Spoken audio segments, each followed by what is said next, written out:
하나님의 말씀은 출애굽기 34장 14절입니다. 출애굽기 34장 14절입니다.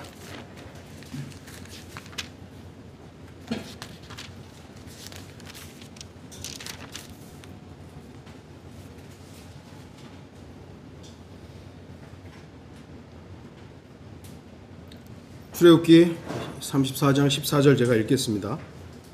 너는 다른 신을 경배하지 말지니 그 이름이 질투인 주는 질투하는 하나님이니라. 그렇습니다. 하나님의 이름이 질투입니다. 오늘 말씀의 제목은 질투의 하나님. 그리스도인들이 간과하는 것 중에 하나가 바로 오늘 설교 제목에 나오듯이 하나님은 질투의 하나님이라는 사실입니다. 많은 사람들이 소위 말하는 기독교인들이 사랑의 하나님은 잘 압니다. 요한일서 4장 8절 사랑하지 아니하는 자는 하나님을 알지 못하나니 하나님은 사랑이시기 때문이라. 요한일서 4장 16절 하나님께서 우리를 향해 가지신 그 사랑을 우리가 알고 또 믿었으니 하나님은 사랑이시라. 사랑 안에 거하는 사람은 하나님 안에 거하고 하나님께서도 그 사람 안에 거하시느니라. 분명한 말씀이시고 이 부분은 우리가 새겨야 하는 말씀이시죠. 사랑의 하나님은 많이들 가르치는데 질투의 하나님에 대해서는 오늘날 기독교가 그렇게 많이 강조하지 않습니다. 세상 사람한테 물어보면 사랑의 하나님 알죠? 그러면 다 알죠. 대부분. 워낙 많이 얘기하니까. 그 하나님이 질투하신다 그러면 에이 무슨 하나님 질투를 해. 뭐 이런 식으로 얘기하죠. 나홈 1장 2절 하나님은 질투하시며 주는 복수하시는도다. 주는 복수하시며 진노하시고 주는 그의 대적들에게 안갚음을 하시는도다. 그는 그의 원수들로 인하여 분노를 간직해 두시는도다. 꼭 사람처럼 표현하고 있죠. 그래서 이걸 신인동형적 표현이라고 합니다. 그러니까 사람의 감정이나 사람의 표현을 빌어서 하나님의 어떤 그 상황들이나 그 표현들을 묘사하고 있기 때문이죠. 질투, 이 단어는 분명히 부정적인 단어입니다. 좋은 단어 아니죠? 솔로몬의 노래 8장 6절 내 마음의 인장처럼 내 팔 위의 인장처럼 나를 새기라. 사랑은 죽음처럼 강하고 질투는 음부처럼 잔인하니 그곳에 숯은 불타는 숯 곧 심히 맹렬한 불길을 가진 것이라. 질투에 대한 이렇게 강력한 말씀을 합니다. 주님께서는 자신의 거룩한 이름을 말씀하시면서 질투라고 말씀하셨습니다. 성경에는 질투와 연관된 단어들이 있습니다. 제가 참고로 기록을 해놨죠. 민수기 5장 14절과 민수기 5장 30절에 질투의 영, 이게 부정적인 의미입니다. 민수기 5장 15절과 18절 25절에 질투의 재물, 이것도 역시 부정적이죠. 신명기 4장 24절 5장 9절 6장 15절 신명기 29장 20절에 질투는 불, 심판과 진노와 연관이 있습니다. 에스겔 8장 3절 5절에 질투의 형상, 이래서 우상에 대해서 하나님께서는 질투의 형상이라고 말씀을 하십니다. 스파냐 1장 18절에서 스파냐 3장 8절에서 질투의 불, 하나님의 심판과 연관해서 하나님께서 무언가를 불로 심판할 때 왜 심판하냐면 질투로 심판하신다 이겁니다. 질투, 비슷한 말로 시기가 있죠. 질투와 시기의 차이점은 여러분 아십니까? 간단하게 설명을 하면 내가 사랑하는 대상이 있는데 그 대상이 내가 아닌 다른 걸 사랑할 때 이 대상은 질투의 대상이 되는 거예요. 그리고 내가 사랑했던 이 사람도 꼴보기 싫어요. 근데 시기는 뭐가 없는데 내가 그 대상을 보고 내가 괜히 나보다 잘나고 나보다 많이 갖고 그러니까 나 혼자서 시기가 나오는 거예요. 이게 이제 시기예요. 그러니까 내가 사랑하는 대상이 없어도 시기는 누구에게나 하는 건데 질투는 내가 사랑하는 대상이 있는데 그 사랑하는 대상이 다른 무언가에 대해서 관심을 갖고 있으면 화가 나는 거예요. 이게 이제 시기와 질투의 약간의 차이점입니다. 저도 질투한 적이 있어요. 우리 자매가 나 말고 자꾸 다른 사람을 이렇게 좋아하더라고요. 그래서 에이, 그렇지.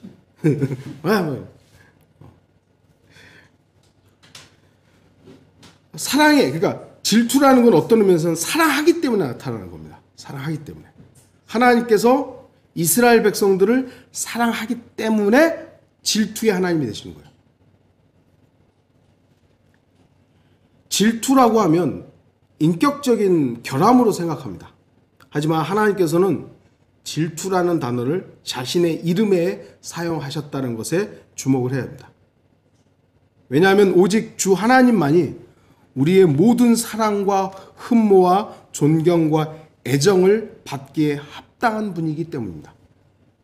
주님만이 우리의 모든 것을 받을 수 있는 유일한 분이세요. 궁극적으로 모든 사랑과 찬양은 오직 주 하나님만이 받으실 수 있는 자격이 있습니다. 따라서 주님만이 정당한 질투를 하실 수 있는 유일한 분이세요. 하나님께서는 전능하신 하나님이시고 만왕의 왕이시며 주중의 주이시고 신들 중에 신이시며 만물의 지배자이십니다. 오직 주 하나님만이 온 만물의 유일한 창조주이십니다. 따라서 질투는 하나님께는 지극히 당연한 성품입니다. 하나님 말고 인간이 사랑해야 될 대상은 없어요.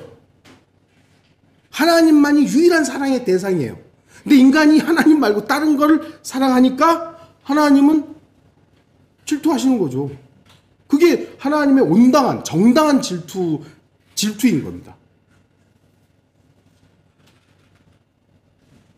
출애굽기 20장 2절에서 5절 나는 이집트 땅 종의 집에서 너를 데리고 나온 주 너의 하나님이라. 너는 내 앞에 다른 신들을 있게 하지 말지니라. 너는 어떤 색인 형상도 내게 만들지 말고 또한 위로 하늘에 있는 것이나 아래로 땅에 있는 것이나 땅 아래 물에 있는 것에 어떤 모습이든지 만들지 말며 너는 그것들에게 절하지 말고 그것들을 섬기지 말지니라. 이는 나 주 너의 하나님은 질투하는 하나님이니.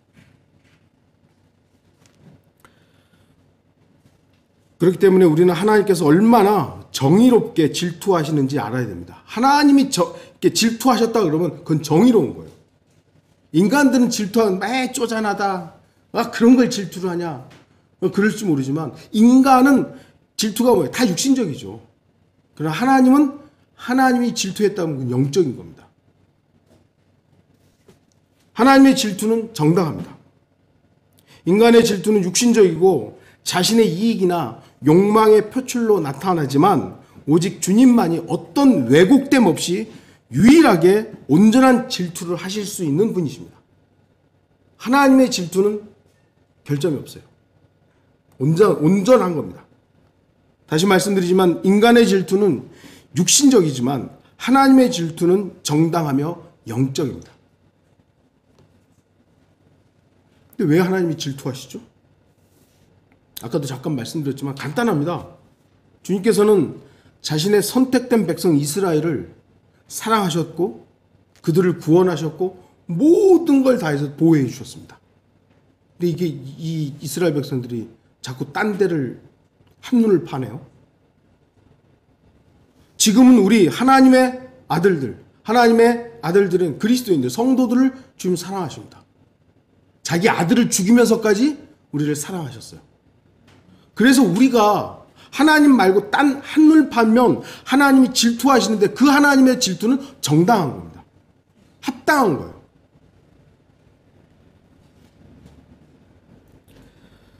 그래서 하나님의 사람들이 하나님보다 다른 사람 또는 다른 어떤 것을 사랑하는 것을 그저 하나님은 바라만 보지 않는다는 겁니다.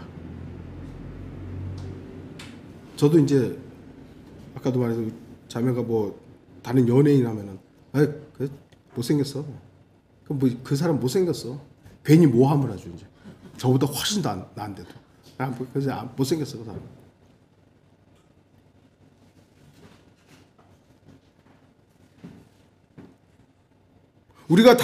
하나님께서는 우리가 다른 것을 사랑하는 것이 우리에게 해롭다는 것을 너무 잘 알고 계세요. 그래서 하나님은 질투하셔서 우리를 어떤 의미에서 손을 대는 겁니다. 인간도 질투하고 시기할 줄 압니다. 그런데 그 질투와 시기는 대부분 나 자신보다 더 낫다고 생각해요. 더 성공하고 돈이 더 많고 뭐 더 아름다운 사람에 대한 열등감으로 나오는 것이죠. 내가 저 사람보다 훨씬 낫다고 생각하면 질투고 뭐고 없어요. 아, 네 알아서 해. 그런데 나보다 나은 사람에 대해서 관심을 가지니까 화가 나는 거예요. 이게 열등감으로 오는 거죠. 그런데 하나님은 열등감을 가져야 될 이유가 하나도 없어요. 만물 가운데 하나님보다 우월한 존재가 단 하나도 없기 때문에 하나님은 시기의 대상이 없어요. 그래서 시기의 하나님이란 단어는 없어요. 하나님은 시기하는 분이 아니에요. 왜요? 자신보다 월등한 누군가가 없기 때문이에요. 근데 하나님은 질투하세요. 내가 사랑했고 내가 모든 걸 다 줬는데 요 존재가, 내가 사랑한 존재가 한눈을 파는 거예요. 화가 나는 거죠. 인간들이 그 열등한 것을, 사랑한 것을 하나님 보시니까 질투를 하시는 것입니다. 질투하시는 하나님께서는 돈이나 재물, 외모 등등 그러한 것들이 우리의 삶을 지배하기를 원하지 않으세요.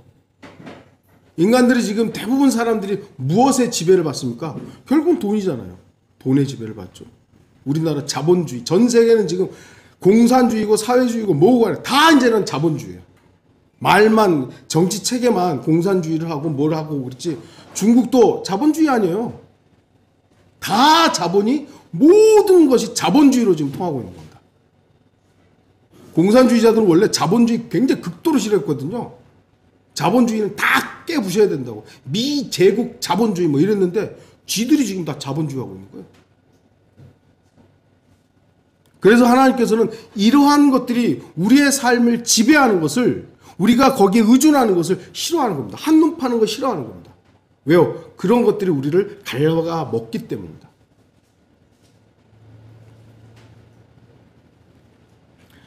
그러한 것들의 마음을 빼앗기게 되면 우리는 결국 육신의 지배에서 벗어나지 못하는 것입니다.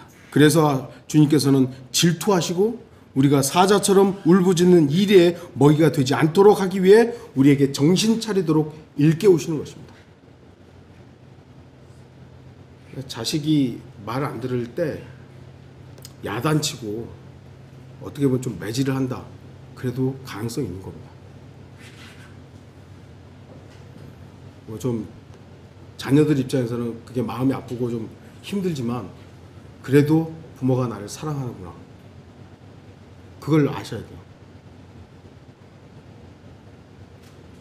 물론 이제 다 큰 성인이기 때문에 학생 때처럼 그렇게 일일이 다 개입할 수 없는 부분들이 있지만 그럼에도 불구하고 하나님의 말씀으로서 이렇게 조언하고 권면하고 야단칠 때 그걸 감사함으로 받을 수 있어야 됩니다. 우리가 하나님이 아닌 다른 것을 사랑할 때 저와 여러분의 사랑의 대상은 무엇입니까? 하나님 말고 뭘 더 사랑하십니까? 우리는 어떻게 보면 없습니다. 나 하나님만 사랑합니다. 말해야 되는 것이고 그럴 수 있습니다만 실제로 내 저변에 무엇이 하나님보다 우선인가 점검해 봐야 되죠. 돈, 자식, 성공, 어떤 경우는 인정받고 싶은 욕구들, 요즘의 대다수의 사람들 안락한 노후,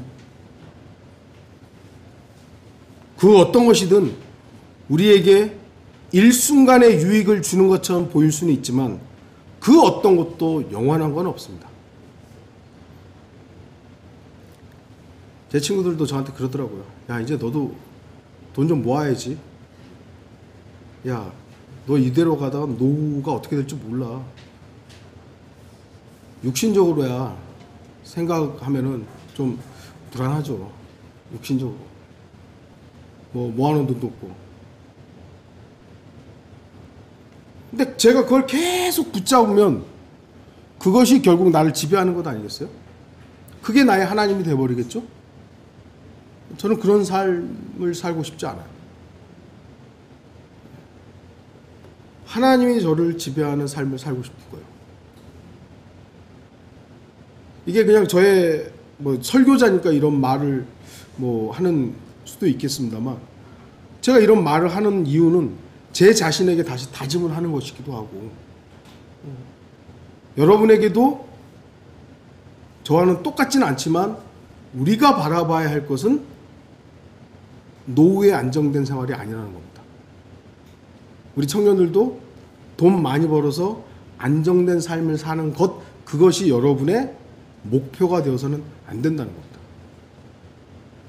하나님께서 나를 지배하는 삶, 그게 내 마음대로 되는 건 아니지만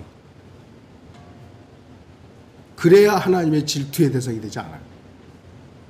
우리가 돈을 추구하면서 돈을 많이 번다, 세상에서 얻는 거 많겠죠.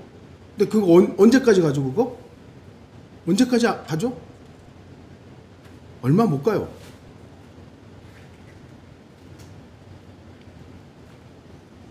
하나님께서는 그러한 사실을, 세상의 것들은 많이 얻었는데 그 세상의 것들이 얼마 가지 않는다는 것을 알기를 바라시는 겁니다.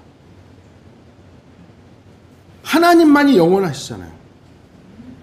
그래서 세상에 일순간 풍부하게 얻는 그것에 마음을 빼앗겨서 하나님의 질투의 대상이 되는 것이 아니라 영원한 것을 선택해서, 비록 이 땅에서는 사람들의 손가락질 당하고 뭐 저렇게 살아 할지는 모르지만, 그러지는 모르지만 이 영원한 것을 선택함으로 누릴 수 있는 것들, 이것의 가치가 크다는 것을 우리가 알기를 바라시는 겁니다. 그래서 우리가 어떤 의미에서는 세상의 것들을 포기할 수 있는 그리스도인의 신앙의 생활을 하고 있는 것인가. 지금 당장 돈 벌지 말라는 얘기는 아닙니다. 내 마음의 중심이 어디 있느냐. 주 하나님께서는 우리가 하나님에 대해서도 질투하기를 바라십니다. 세상의 것들 때문에, 세상의 것을 더 누리기 위해서 세상 때문에 질투하는 것이 아니라 하나님 때문에 하나님에 대해서 질투하는 것도 바라시는 것이에요. 열왕기상 19장 10절 보시면 엘리야가 말하죠. 그가 말하기를 내가 만군의 주 하나님으로 인하여 심히 질투하였사오니 이는 이스라엘 자손이 주의 언약을 버리고 주의 제단을 헐었으며 주의 선지자들을 칼로 죽였음이니이다. 나 오직 나만이 남았는데 그들이 내 생명도 앗아가려고 찾고 있나이다 하더라. 19장 14절 엘리야가 말하기를 내가 만군의 주 하나님으로 인하여 심히 질투하였사오니 이는 이스라엘의 자손이 주의 언약을 버리고 주의 제단을 헐었으며 주의 선지자들을 칼로 죽였음이니이다. 나 오직 나만이 남았는데 그들이 내 생명도 앗아가려고 찾고 있나이다. 엘리야는 지금 자신이 하나님의 사역을 했음에도 불구하고 다른 선지자들은 다 죽고 나만 남았다고, 그러한 좌절감에 하나님을 향해 하나님, 내가 하나님을 질투합니다, 이렇게 투정 부리고 있는 것이죠. 물론 엘리야는 하나님에 대해서 오해하고 있었지만 자신의 처지에서는 하나님께 대한 열정을 질투로 표현했던 것이에요. 하나님께서는 이스라엘 백성들이 하나님께 질투하시기를 바라십니다.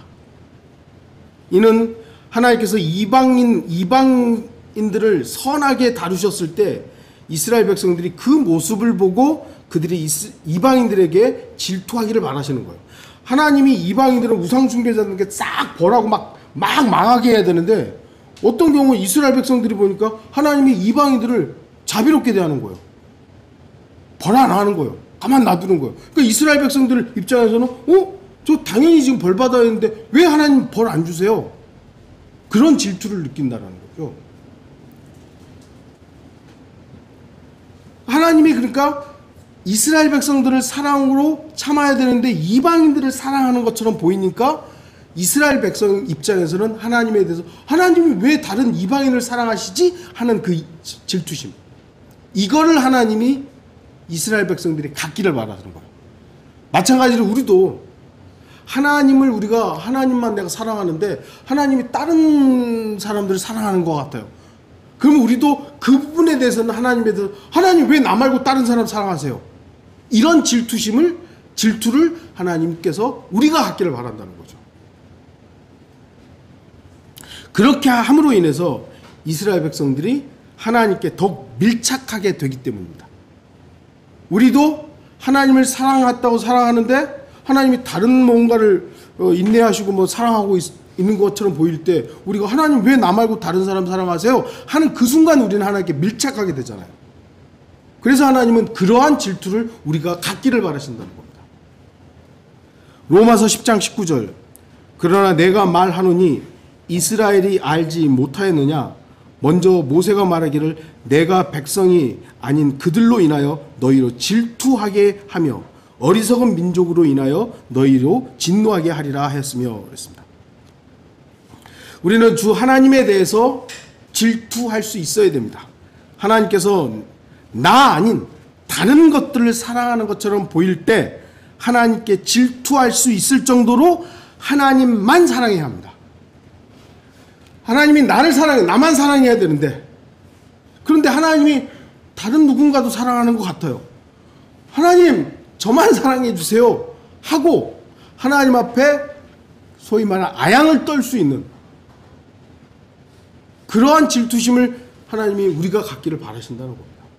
필요합니다.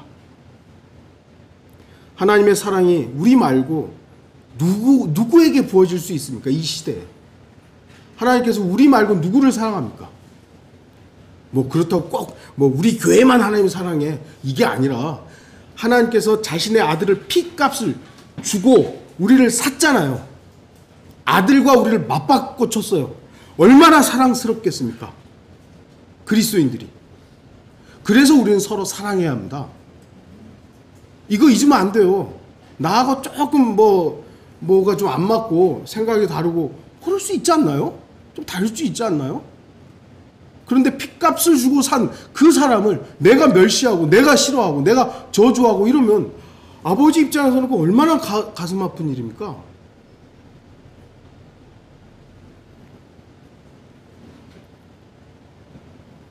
우리가 하나님이 아닌 다른 것을 사랑하는 이상 우리가 하나님을 질투하는 것이 아니라 하나님께서 자신의 질투를 우리에게 쏟을 수 있다는 것을 알아야 합니다. 어리석은 사람들은 하나님과 다른 것을 동시에 사랑할 수 있다고 생각합니다. 동시에. 그래서 성경은 그렇게 말씀하지 않습니다. 누가복음 16장 13절 어떤 종도 두 주인을 섬길 수 없나니 그가 한편은 미워하고 다른 편은 사랑하거나 한편은 존경하고 다른 편을 경시하게 되므라. 너희는 하나님과 재물을 동시에 섬길 수 없느니라고 하시더라. 재물은 전혀 인격적이지 않습니다. 그러나 하나님은 인격이시죠. 그래서 우리가 그걸 신격이라고 부릅니다. 그런데 어떻게 인격적이시고 살아계신 하나님과 물질을 비교의 대상으로 삼을 수 있겠습니까? 여기서 지금 하나님과 재물을 동시에 섬길 수, 하나님이 인격이시잖아요. 근데 재물은 인격이 아니에요. 이건 그냥 물질이에요, 물질. 어떻게 동시에 섬겨요? 물질은 물질인데. 그래서 헬라어에서는 맘몬이라고 되어 있습니다. 맘몬. 그래서 영어에서도 음역을 해가지고 맘몬이라고 되어 있는데 그걸 우리가 이제 번역을 할 때 재물로 번역을 한 거죠. 맘몬이라는 것은요, 재물신을 말하는 거예요. 재물신.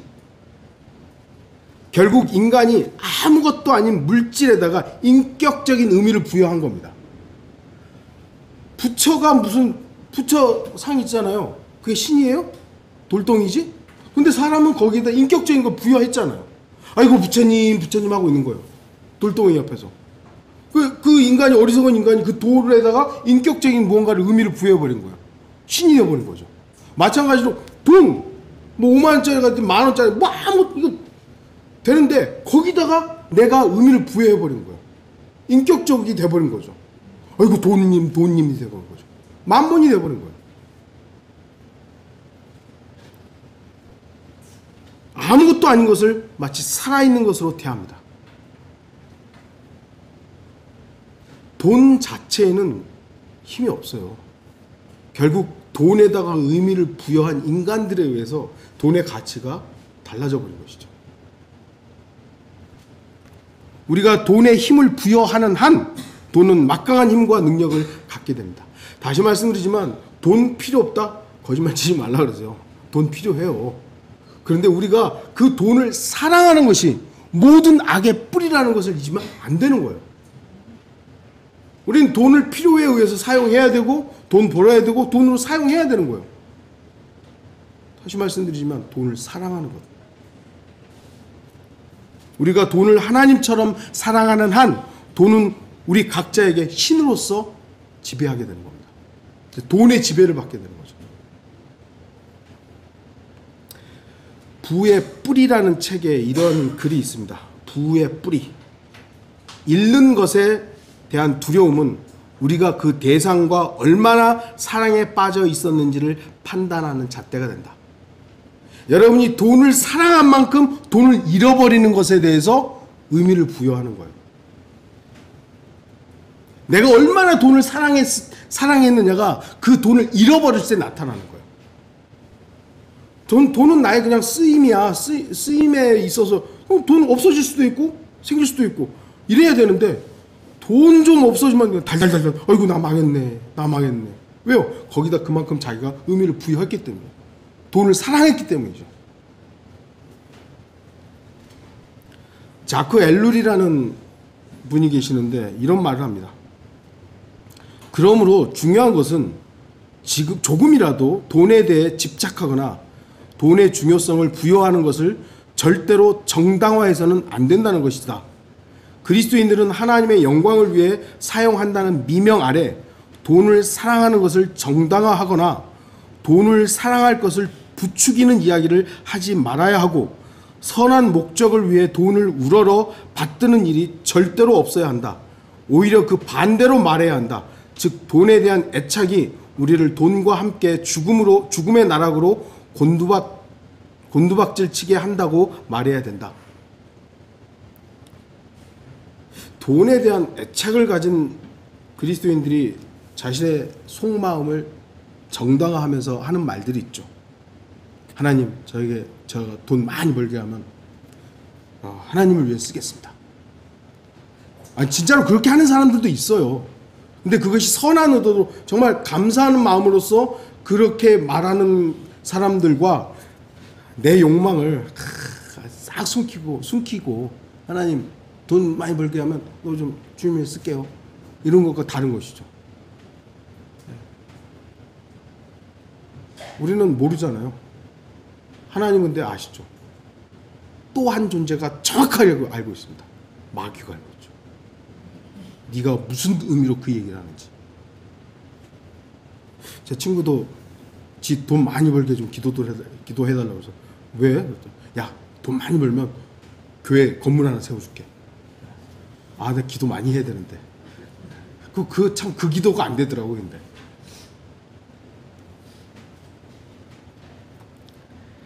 마귀가 이 시대에 부유한 교회를 향해 소리칩니다. 돈으로 하나님의 사역을 완수하라.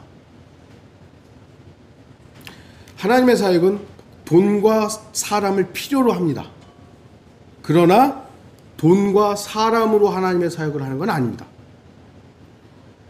우리가 한때 이송호 목사 제가 그 합정동에서부터 들었던 얘기가 200명만 되면 하나님의 사역을 엄청나게 한다고. 좀 있으니까 이제 400명 되고 또 뭐 방화동으로 가니까 또 늘어나고 뭐 나중에는 몇 명이 되는지 모르겠지만 제가 처음에 들었던 건 200명이었어요.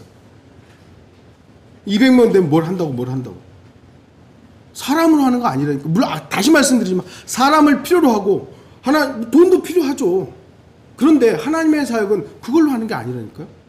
하나님이 하시는 거죠. 하나님이 필요하면 돈도 보내주시는 거고 사람도 하는 거예요. 사람도 보내주고 그 일을 하나님이 하시는 것이지. 이게 하나님이 일하면 돈 필요한데 여러분 헌금 내십시오. 이게 이런 사람이 필요한데 빨리 복종하고 순종하고 빨리 헌신하라고. 그거는 인간의 방법이죠. 마귀는 계속해서 돈 많으면 하나님의 사역할 수 있다고. 돈 많으면 하나님 사역할 수 있다고. 아니죠. 그건 마지막 때 교회의 말일 뿐이에요. 요한계시록 3장 17절에 19절, 내가 말하기를 나는 부자며 부요하고 아무것도 부족한 것이 없다고 하지만 너는 비참하고 가련하며 가난하고 눈멀고 헐벗은 것을 알지 못하는도다. 내가 너에게 권고하노니 내게서 불로 단련된 금을 사서 부요하게 되고 흰옷을 사서 입음으로 너의 벌거벗은 수치를 드러내지 않게 하며 또 안약을 내 눈에 발라 보게 하라. 내가 사랑하는 자마다 책망하고 징계하노니 그러므로 열심을 내고 회개하라. 마지막 시대 교회 오늘날 한국 교회 얼마나 부자입니까? 와, 정말 부자죠.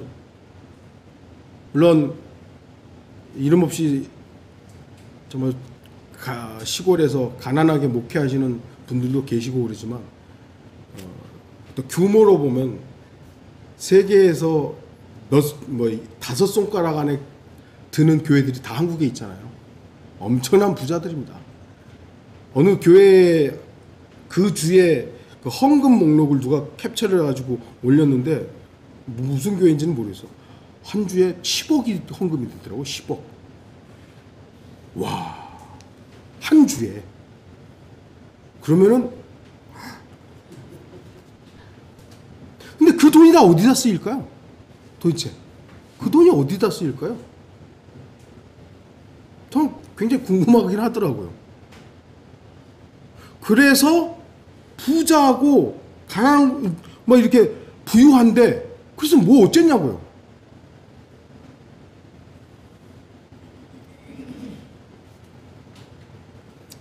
돈이 하나님이 되어버렸죠. 돈이. 그러니까 하나님은 이 나라에 대해서 기독교인들에 대해서 질투하시는 거예요. 그 엉뚱한 것으로 하나님께서 계속 징계하시는데 정신을 안 차리는 것이죠. 로마 카톨릭이 처음부터 그렇게 이상했습니까? 로마 교회가요 처음부터 그런 거 아니었어요. 초대교회 로마 교회는요 바울이 편지를 썼을 때만 해도 얼마나 신실했습니까? 그 교회가 대단한 정말 소중한 간증이 있었던 교회인 거예요. 그런데 이 교회가 로마 제국에 의해서 공인이 되고 이 교회가 대표 교회가 되니까 완전 막 부가 쌓이고 돈이 들어오고 막 국가의 종교가 되니까 이제 막 살이 찌는 거예요. 막 그러니까 부패해버린 것이죠. 교리도 부패해버리고 부패하기 시작한 거예요.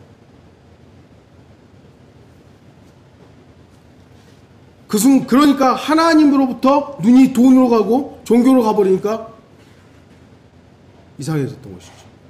지금도 마찬가지입니다. 우리가 첫사랑을 잊지 말라는 것이 바로 그것이죠. 예수 그리스도께서 나를 위해서 행하신 일들을 잊어버리고 다른 걸 보게 되면 결국은 첫사랑이신 예수 그리스도를 외면하고 다른 걸 사랑하게 되는 겁니다. 그러면 하나님은 질투하는 하나님이 되시는 겁니다. 그리고 질투하셔야 되는 거고요. 하나님의 질투가 심판을 모면하기도 합니다. 민수기 25장 11절 보시면 제사장 아론의 손자 엘르아살의 아들 피느하스가 그들 가운데서 나를 위해 열심을 내어 이스라엘 자손으로부터 나의 진노를 돌이켰으니 내가 나의 질투심으로 이스라엘 자손을 진멸하지 않았도다. 진멸해야 되는데 질투심으로 하나님이 진노하지 않은, 벌 내리지 않은 거죠. 그 질투심은 사랑이었던 거예요. 우리가 너무나 육신적이고 세상 지향적임에도 불구하고 아직까지 살아있는 이유 중에 하나는 하나님의 질투심일 수 있습니다. 우리가 세상을 사랑하고 돈을 사랑하고 육신을 사랑하는 것이 너무나도 꼴보기 싫지만 주님께서는 그 질투심으로 우리를 지켜보고 계시는 것이죠. 그래서 민수기의 경우에는 주님의 질투심이 우리에게는 기회가 될 수 있다는 것을 알 수 있는 것입니다. 그렇다고 해서 그 기회가 언제까지 지속될 수 있다고 장담하지는 마십시오. 주님의 질투는 어느 순간 질투의 불로 변할 수 있기 때문입니다. 우리가 육신적으로 살 수 있죠. 죄와 연루될 수도 있고. 근데 그건 당연한 게 아니에요. 그리스도인으로 그렇게 하면 안 돼요. 그런데 그랬어요. 그랬단 말이죠. 그럼 하나님이 질투하시는 것이죠. 왜 나 말고 다른 걸 바라보고 있어? 바로 안 죽이고 바로 안 죽이고 하나님의 그 질투의 사랑으로 놔두는 거죠. 근데 이게 언제까지 놔둘 거예요? 우리는 각자마다 좀 다르겠습니다만 하나님의 그 뭐랄까 성품에 따라서 어떤 사람은 빨리 데려오기도 하고 어떤 사람은 좀 더 놔두기도 하죠. 그러니까 내가 어느 만큼 하나님이 나를 참아주시는가 그거를 여러분이 결정하지 마시고 빨리빨리 돌이키십시오. 즉각적으로 돌이키십시오. 하나님 말고 다른 거 사랑하고 있다? 빨리 내려놓는 게 현명한 거예요. 하나님의 사랑은 질투로서 표현됩니다. 하나님께서 질투하시는 이유는 저와 여러분을 너무나도 사랑하기 때문입니다. 주님께서는 우리가 다른 것을 사랑하고 다른 것을 바라보는 것을 너무나도 싫어하십니다. 그러니까 십계명에다 딱 박아놓은 거 아니겠어요? 나 이외에는 다른 신 섬기지 말라고. 어떤 것도 만들지 말라고. 나 질투하는 하나님이다? 나 질투한다? 이렇게 해놓으신 거예요. 주님께서는 우리가 다른 것을 사랑하는 것 싫어하십니다. 하나님께서는 우리가 하나님만을 사랑하고 하나님만을 바라보기를 원하십니다. 결론을 맺겠습니다. 너는 다른 신을 경배하지 말지니 그 이름이 질투인 주는 질투하는 하나님이니라. 하나님의 이름이 질투예요. 하나님의 거룩한 이름은 여러 가지가 있습니다만 오늘 본문의 질투의 하나님은 특별한 의미가 있습니다. 왜냐하면 주님께서는 자신의 사랑을 우리에게 먼저 나타내 보여주셨기 때문입니다. 주님의 위대한 사랑은 우리에게 모든 것을 요구할 만한 사랑입니다. 하나님께서 우리한테 네 생명 줘 했을 때 그건 너무 부담스러운데요? 할 수 있나요? 하나님은 우리에게 모든 걸 달라고 할 만한 자격이 있는 분이에요. 왜요? 모든 걸 줬기 때문에. 모든 걸 줬기 때문에 우리에게 모든 걸 요구할 만한 분이세요. 주님의 위대한 사랑은 우리에게 모든 것을 요구할 만한 합니다. 주님의 요구가 너무 부담스럽습니까? 주님, 저 이거 100만 원, 좀 너무 많은데요, 이거 좀 나눠 가지면 안 되나요? 우리 인간의 욕심은 그럴 수 있죠. 하지만 하나님은 우리에게 모든 걸 요구할 수 있는 분이시다. 이거 잊지 마십시오. 주님만 사랑하고 주님만 바라보는 것이 너무 과합니까? 주님 나 딴 것도 좀 보게 해주세요 좀. 아니요, 주님은 우리만 봤습니다. 지옥의 저주로부터 구원하신 주님의 요구가 부담스럽다면 여러분은 이미 하나님이 아닌 다른 어떤 것을 사랑하고 있다라는 것입니다. 주님께서 우리에게 요구하는 사랑은 결코 과하지 않습니다. 주님의 질투는 정당하고 온전합니다. 이 시간 질투의 하나님께서 우리를 다른 어떤 것에도 빼앗기기를 바라지 않는다는, 주님은 우리가 다른 걸 바라보는 것에 대해서 절대로 원치 않는 것이에요. 하나님은 저와 여러분이 하나님만 바라보기를 원하십니다. 그게 잘못된 요구인가요? 잘못된 사랑일까요? 정당한 사랑입니다. 하나님이 우리를, 저와 여러분을 사랑한다는 그 사실을 감사하고 찬양하십시오. 그리고 우리 역시 오직 주님만을 사랑하겠다고 다시 한번 다짐하는 그런 시간들이 되기를 바랍니다. 다 같이 기도하시겠습니다.